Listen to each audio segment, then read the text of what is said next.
Hola oyentes de Radio Sefarad y bienvenidos a estas noticias de hoy que comenta Jorge. ¿Qué tal? ¿Qué tal, Alejandro?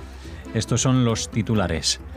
Trump acusa a Irán del ataque a las refinerías de petróleo saudí y ofrece su apoyo para las medidas que decida tomar. Nueva promesa electoral de Netanyahu: anexará partes vitales de los territorios en disputa. El gobierno israelí aprueba el inicio del proceso de legalización de un asentamiento no autorizado en el Valle del Jordán. El dron derribado el martes por un grupo terrorista de Gaza no era del ejército israelí, sino de otro grupo terrorista. Estos son los asuntos de hoy aquí en Radio Sefarad. Después hablaremos con Raquel en la agenda cultural. Ahora hablamos de la Casa Blanca porque acusa a Irán de ser el responsable del ataque contra las refinerías de Arabia Saudí, que ha interrumpido el suministro de más de un 5% del petróleo mundial. Trump ha ofrecido su apoyo a la corona saudí en las medidas que decida tomar para responder y defenderse en un futuro, ante la posibilidad cada vez más real de un conflicto entre las dos potencias del Golfo Pérsico. El régimen iraní ha negado cualquier responsabilidad en los ataques del sábado, efectuados al parecer con drones desde territorio de Yemen, donde operan milicias hutíes fieles a Teherán, aunque el jefe de la diplomacia norteamericana, Mike Pompeo, dice que no hay ninguna prueba de ello. Desde que hace un año Trump retiró a Estados Unidos del acuerdo nuclear con Irán y reanudó las sanciones económicas, el régimen islámico ha mostrado una conducta combativa en el Golfo, llegando a derribar un dron de vigilancia norteamericano en julio. Por su parte, Estados Unidos consiguió que Reino Unido capturara un petrolero con 2,1 millones de barriles de crudo iraní en Gibraltar, aunque este quedó después en libertad y descargó el petróleo en Siria. Como respuesta, la Guardia Revolucionaria iraní capturó temporalmente un carguero británico. Sí, ahora el tema es qué va a pasar después del ataque a la refinería de Arabia Saudí. Porque ya en el pasado pues se habían visto ataques contra, por ejemplo, oleoductos de Arabia Saudí por parte de los hutíes del Yemen, etcétera. Tienen, a pesar de ser una milicia bastante básica en su concepción, pues tienen armas iraníes de última generación. Ahora el tema es que todos han dado por hecho en la noticia que estos drones que atacaron las refinerías son drones que fueron lanzados y manejados desde el territorio hutí en el Yemen. Yemen está en la misma península arábiga de Arabia Saudita, digamos en la parte sur, casi sudoeste, podríamos decir, o sea, pegando a la entrada del Mar Rojo. Ahora, las refinerías estas que fueron atacadas se encuentran incluso al este de Riad, lo que supone atravesar prácticamente la mitad del territorio de Arabia Saudí, y resulta bastante sospechoso porque Arabia Saudí tiene armamento muy sofisticado que le compra a Estados Unidos. Resulta muy sospechoso de que no hubiera sido detectado la presencia de estos drones, que no son aparatos de radiocontrol aéreo, sino que son aviones muy grandes, como aviones normales, solamente que no van tripulados y están manejados, digamos, desde muchos kilómetros fuera a través de sistemas de satélites, ¿no? Entonces llama mucho la atención que este ataque hubiera partido desde el Yemen, porque hubiera tenido que atravesar durante horas el territorio saudí, y me imagino que si algo deben tener destinado a control aéreo los saudíes es justamente la frontera con el Yemen. Así que, a pesar de que todos los noticieros han dado por sentado que esto ha sido un ataque de los hutíes, porque son los que están enfrentados con Arabia Saudí, porque Arabia Saudí los bombardeó, hizo una coalición internacional el año pasado para bombardearlos. Incluso hoy mismo siguen habiendo en la televisión española campañas de ayuda a los refugiados y a los damnificados del Yemen, y se refieren a los hutíes, no al otro gobierno. Pues a pesar de todo eso, pues parece que el ataque no provino de territorios yemenitas. ¿Qué quiere decir esto? Bueno, Trump no es demasiado proclive digamos, de ser muy diplomático en sus declaraciones, y a través de su, digamos, jefe de la diplomacia, que es Mike Pompeo, ha dicho tajantemente que eso fue controlado desde Irán. Irán lo ha desmentido porque, claro, estamos hablando de una señal de control de unos drones vía satélite que cruza el Golfo Pérsico, y durante todo ese trayecto pues no entra todavía ni en aguas territoriales ni en territorio saudí, y sí llega en cuestión de muy pocos minutos en las refinerías, porque entre otras cosas las refinerías de petróleo se hacen cerca de las costas para poder embarcar el producto en los barcos petroleros que surcan los mares, llevándolo a sus distintos puntos a donde se distribuyen. Así que esto tiene toda la pinta de ser un ataque iraní, a pesar de que, por ejemplo, en Europa pues no se van a pronunciar hasta que los iraníes digan fui yo, de la misma manera que los iraníes no han dicho fui yo en el atentado de la AMIA en Buenos Aires, el atentado contra la Embajada de Israel en la Argentina, y otros miles de ataques y de subvenciones a grupos terroristas, lo que se llaman proxies, es decir, son como guerras delegadas a través de grupos como Hezbollah en el norte de Israel, Hamas en la Franja de Gaza, y ahora también los hutíes en la península arábiga. Así que, aunque Europa no lo reconozca, esto se está calentando. Y eso, que la última noticia que habíamos dado sobre el tema es que justamente Trump había despedido a John Bolton, que era su asesor de seguridad nacional, porque era demasiado inflexible con relajar, aunque sea temporalmente, las sanciones a Irán, porque, entre otras cosas, Trump tenía la intención de tener un encuentro al más alto nivel con el presidente iraní Rouhani en la próxima sesión de la Asamblea General de Naciones Unidas de la semana que viene. Así que yo creo que la cosa va a estar contenida, pero muy amenazante. Yo no descartaría que Estados Unidos desplace a la zona más fuerzas y les apriete los tornillos, no solamente a los ingleses, que con el tema del Brexit pues son más solidarios con Estados Unidos, sino que ponga a prueba la fidelidad del Tratado del Atlántico Nórdico, o lo que conocemos como la OTAN, diciendo que esto es una amenaza para todo Occidente y que va a reclamar que ellos también participen en un ataque militar contra Irán.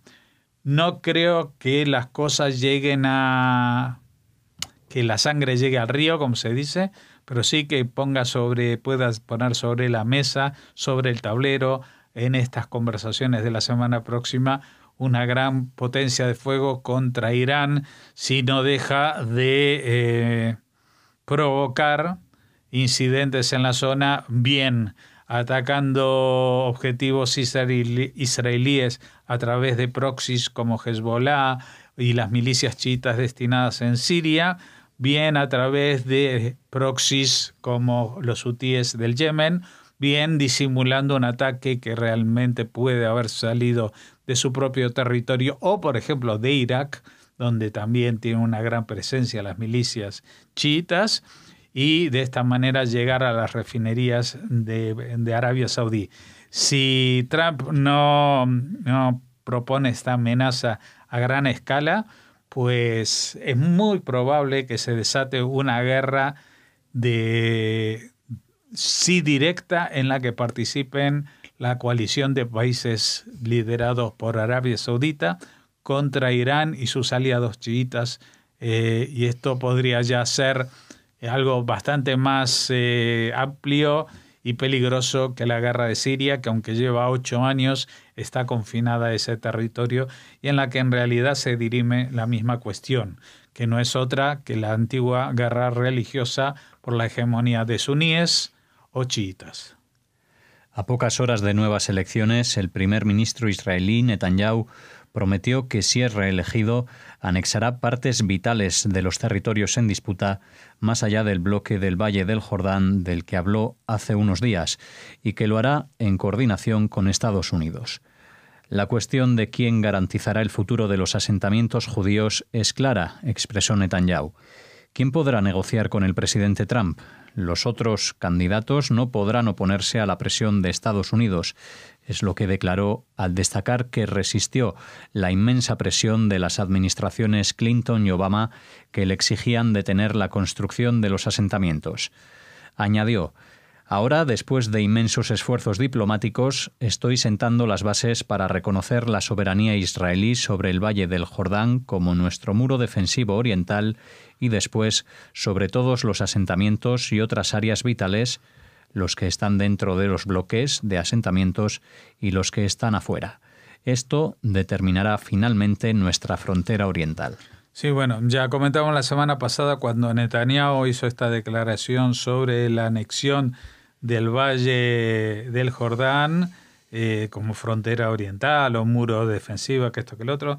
Yo di mi opinión en el comentario de que esto es lo que en el póker se denomina un bluff, es decir, una jugada que tú haces para desviar la atención y especialmente de cara a la interna de Israel, a las elecciones internas de Israel. Está diciendo que si fuera por él, pues con la ayuda de Trump y de Dios, pues de alguna manera terminará con el problema palestino anexionando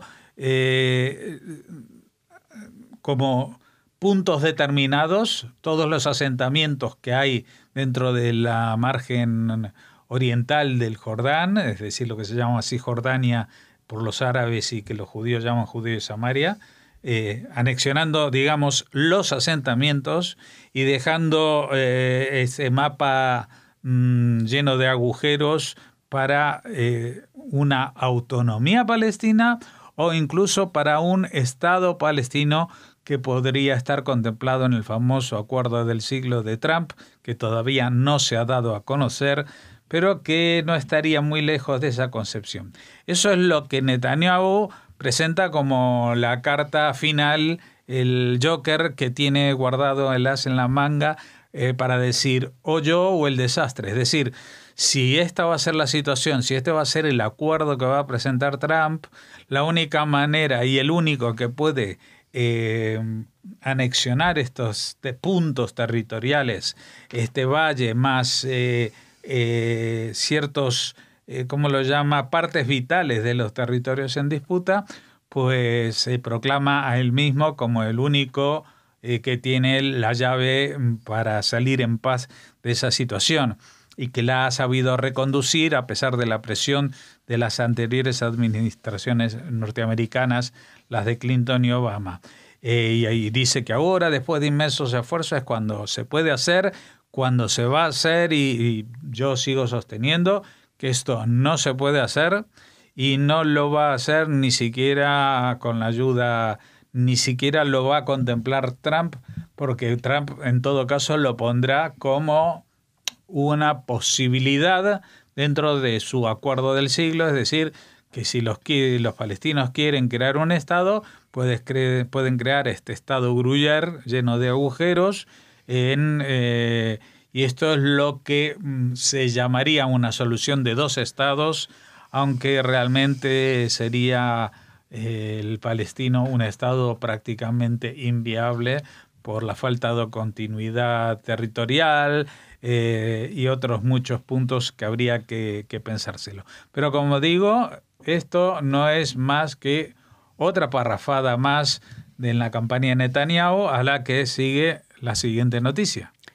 El Gabinete de Ministros de Israel aprobó el domingo comenzar el proceso de legalización del asentamiento no autorizado de Mevot Jericó en el Valle del Jordán, después que el fiscal general y asesor legal del gobierno retirara su oposición. La aprobación final para la normalización del estatus del asentamiento se obtendrá solo después de la formación del próximo gobierno y estará a cargo de un equipo liderado por el secretario general de la oficina del primer ministro, Ronen Peretz. El plan de anexión de Netanyahu del Valle del Jordán ha desatado una ola de condenas internacionales. Los críticos sostienen que inflamará la tensión en el Oriente Medio y enterrará las esperanzas de los palestinos de crear su propio Estado.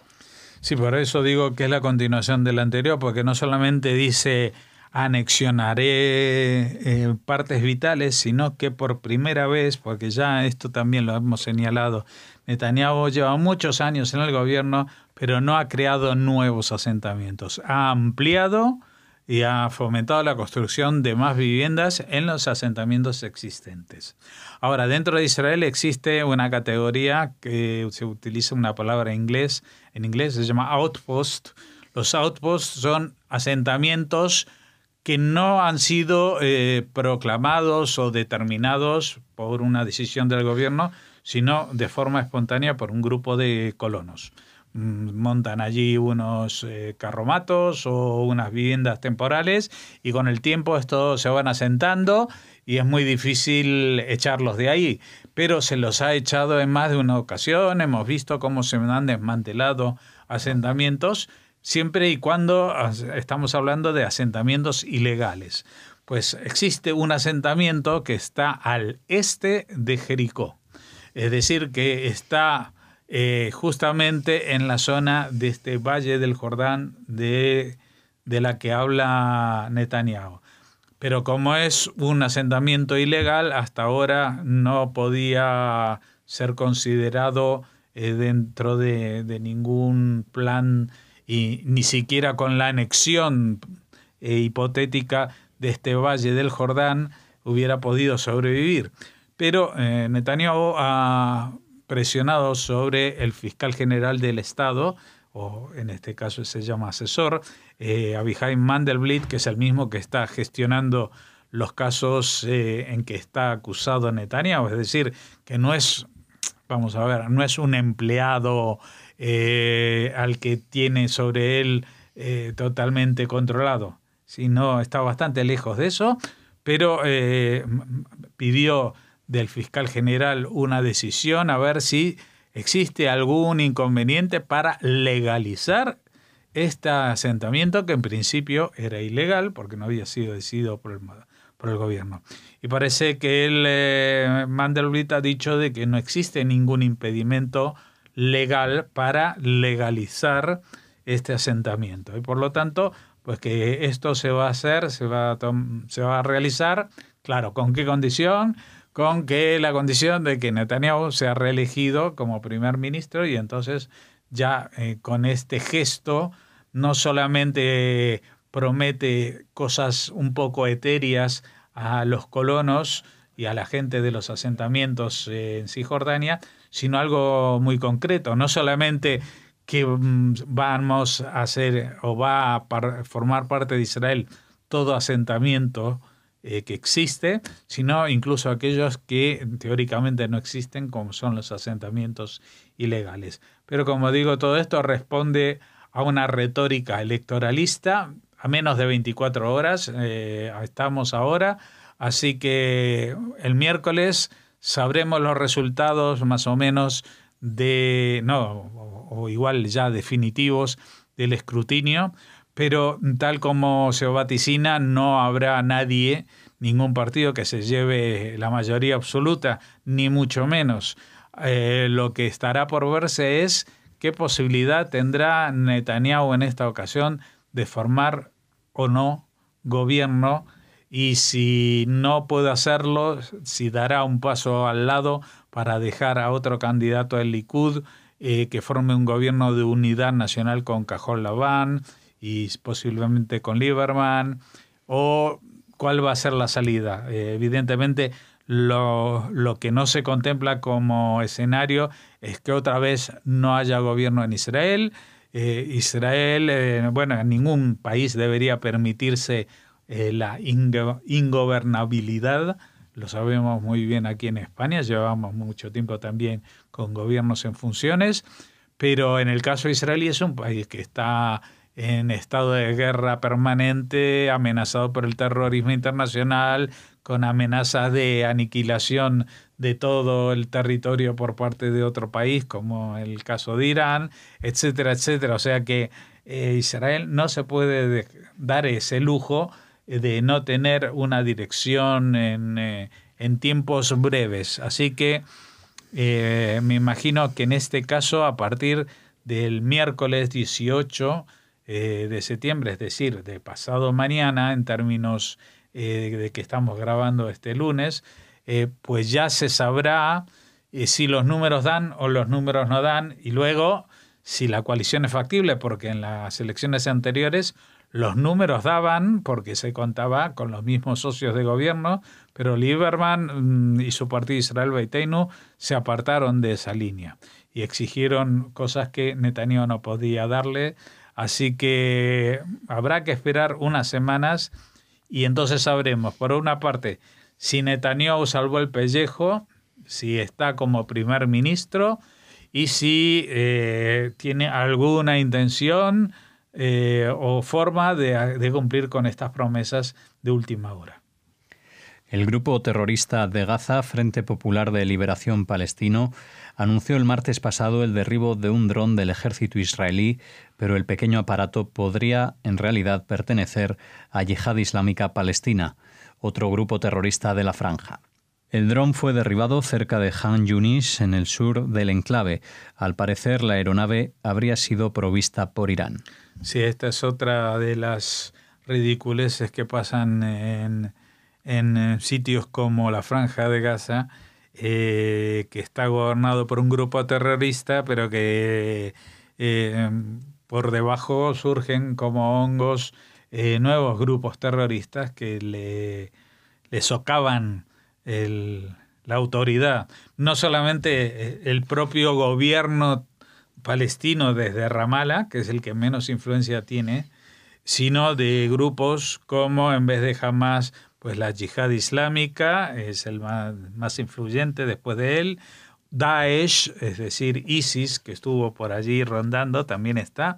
E incluso un grupo que se llama Frente Popular de Liberación Palestino, que en Ramallah forma parte de la coalición de gobierno, pero que, tal como existen los Mártires de Al-Aqsa, que es un grupo terrorista que pertenece al grupo Al-Fatah que gobierna en Ramallah, pues el Frente Popular de Liberación Palestina es el mismo grupo que participó, por ejemplo, también en las matanzas de Auschwitz, en el secuestro de aviones, y al que pertenece, por ejemplo, esta terrorista mujer Laila Khaled, que ha sido invitada reiteradamente a Europa y a España, en Barcelona, ha estado creo que en 2 ocasiones, en la Feria del Libro, siendo ella una terrorista de un grupo declarado terrorista, y para hablar como si fuera una heroína de lo que hacía cuando, siendo joven, secuestraba aviones y chantajeaba a los países para que liberasen prisioneros a cambio, y en más de una ocasión causando muertes. Pues esto es como el chiste de la semana. Es que esto pasó el martes pasado y no lo dimos aquí en las noticias porque era muy raro. O sea, habían derribado un dron. Israel dijo de que ese dron no era de ellos. Y ojo, porque cuando cayó un dron en Líbano reconocieron que el dron era israelí. Y este era un dron demasiado primitivo. Y resulta que era un dron iraní, pero que no lo habían lanzado ni Israel ni Hamas, sino que otro de estos grupúsculos, la Yihad Islámica. Es decir, entre ellos un día van a tener una desgracia y sin darse cuenta, igual se empiezan a disparar entre ellos. Ya pasó alguna vez, pero sí eran conscientes de que estaban disparándose entre ellos. Aquí cerramos esta primera parte de las noticias de Radio Sefarad. Volvemos con la agenda cultural tras una pausa.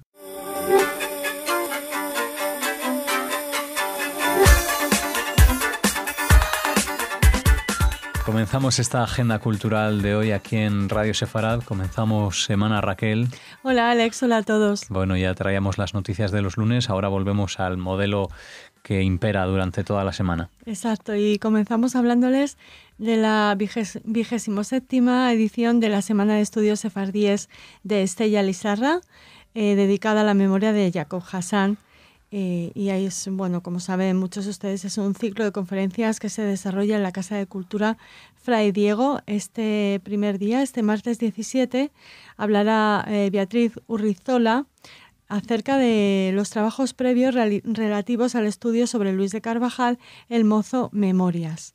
Lo hará a las 8 de la tarde, como el resto de las conferencias. Por ejemplo, la del día 18, a cargo de Teodoro Loinaz Calvo, que hablará de espiritualidades transcomunitarias, tradiciones místicas en contacto en tierras ibéricas.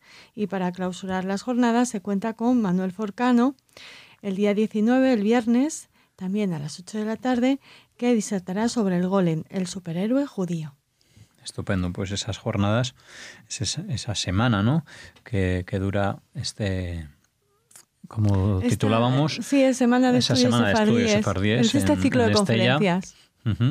Inicia esta agenda cultural que ahora continúa llevándonos a Valencia. En concreto a Sagunto, porque esta localidad, bueno, musealizará por primera vez los restos de una casa judía medieval.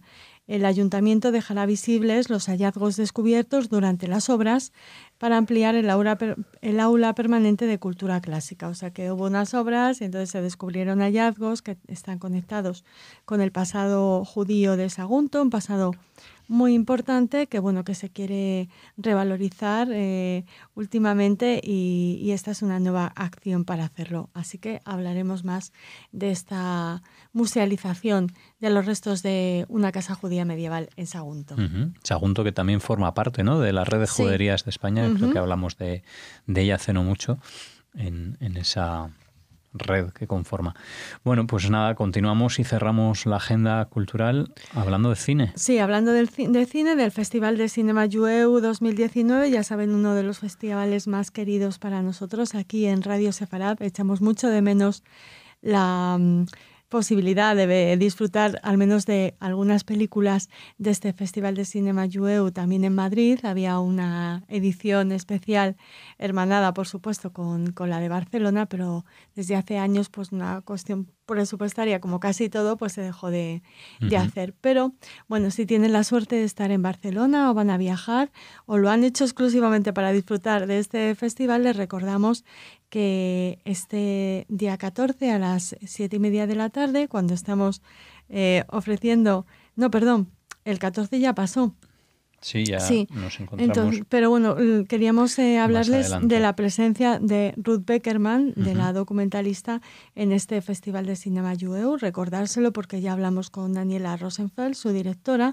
Ruth Beckerman estuvo, una de sus películas, presente en el festival este día 14, el sábado. Y también va a estar, estuvo el domingo a las 7 de la tarde. Y también estará Marceline Loridan-Ivens, otra mujer judía muy especial. Lamentablemente nos dejó hace muy poco. Les ponemos el enlace para recuperar los programas especiales que emitimos en su memoria. Y en este caso nos habla de una película que está interpretada por Anouk Amier. Ella es la protagonista es una judía francesa, superviviente de la Shoah, que 60 años después de estar en el campo se atreve a encarar el dolor que su paso por el campo de exterminio le supuso. Allí viaja a Auschwitz y allí se encuentra con un joven fotógrafo alemán, nieto de un oficial de las SS. La película es en gran parte autobiográfica porque, como saben, Marceline Loridan-Ivens, esta gran documentalista y cineasta, además de escritora y una de las memorias de la Shoah, estuvo prisionera y pasó parte de su infancia y adolescencia en diferentes campos de exterminio nazis. Pues así, con este Festival de Cinema Jueu de Barcelona cerramos la agenda cultural de Radio Sefarad y les esperamos, como siempre, en una nueva edición aquí con Raquel en la agenda. En www.radiosefarad.com.